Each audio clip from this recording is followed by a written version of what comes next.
मेरे प्यारे हरियाणा में अपराधी की हैसियत नहीं, जो हमारे विपक्ष के साथी बोल रहे थे कि अपराधियों की हैसियत है, अपराधियों की हैसियत नहीं, कानून की हुकूमत चलती है। माननीय उपाध्यक्ष महोदय, मैं ये मानता हूं कि मेरी इस चेतावनी का असर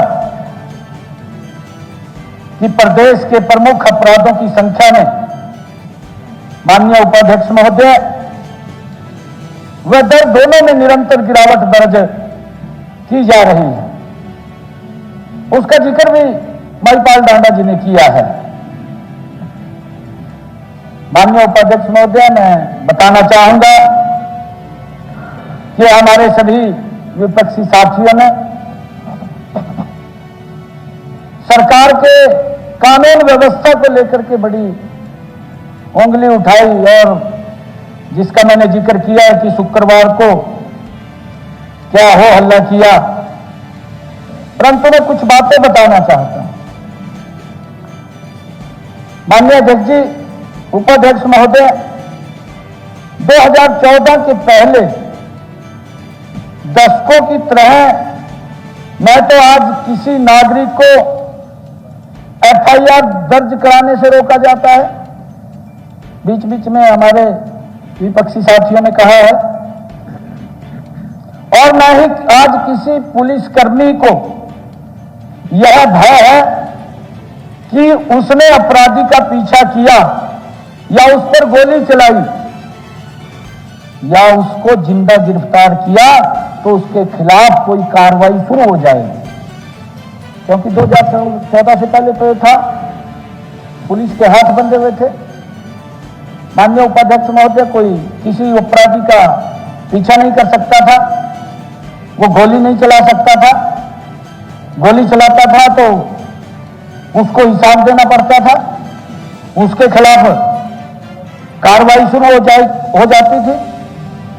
कानून व्यवस्था में हुए सुधार से आज हरियाणा की जनता का, हरियाणा पुलिस पर आज भरोसा बढ़ा है। माननीय उपाध्यक्ष महोदय, मेरे विपक्षी भाई 22 अगस्त को सदन में बेटी बचाओ बेटी पढ़ाओ की तख्तियां लेकर खड़े थे। मैं उन्हीं से पूछना चाहता हूं कि इन्होंने बेटियों के लिए अपने कार्यकाल में क्या किया है। हमारे बत्रा साहब कह रहे थे ये भी लॉ एंड ऑर्डर है, ये भी लॉ एंड ऑर्डर है। मैं बत्रा साहब को पूछना चाहता हूं कि लॉ एंड ऑर्डर नहीं था क्या आपके कार्यकाल? मैं बताना चाहता हूं कि देखिए, मैं कुछ नहीं बोल रहा जी, मैं एक एक व्यक्ति की एक एक बात को सुना, हर व्यक्ति की एक एक बात को सुना, एक एक व्यक्ति की बात का जवाब दूंगा। माननीय उपाध्यक्ष महोदय, जब वर्ष 2014 में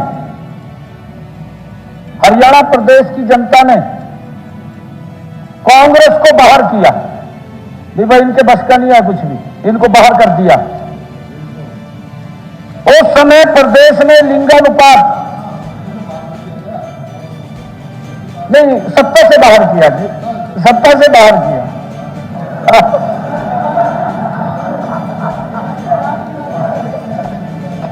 नहीं, सत्ता से बाहर किया, सत्ता से बाहर किया।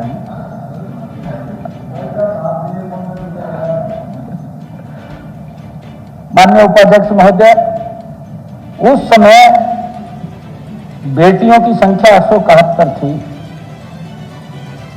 प्रदेश पर कन्या भ्रूण हत्या का कलंक लगा हुआ था, कलंक था। माननीय उपाध्यक्ष महोदय, बेटियों को गर्भ में मार दिया जाता था, ये लॉ एंड ऑर्डर से जुड़ा हुआ मामला है। माननीय उपाध्यक्ष महोदय, मैं बताना चाहूंगा, हमने इस कलंक को धोने का काम किया है हमारी सरकार ने। हमारे जनसेवा का दायित्व संभालने की पहली तिमाही में ही देश के यशस्वी प्रधानमंत्री आदरणीय नरेंद्र मोदी जी पानीपत के ऐतिहासिक धरा से राष्ट्रव्यापी बेटी बचाओ बेटी पढ़ाओ कार्यक्रम की शुरुआत 22 जनवरी 2015 को उन्होंने की थी।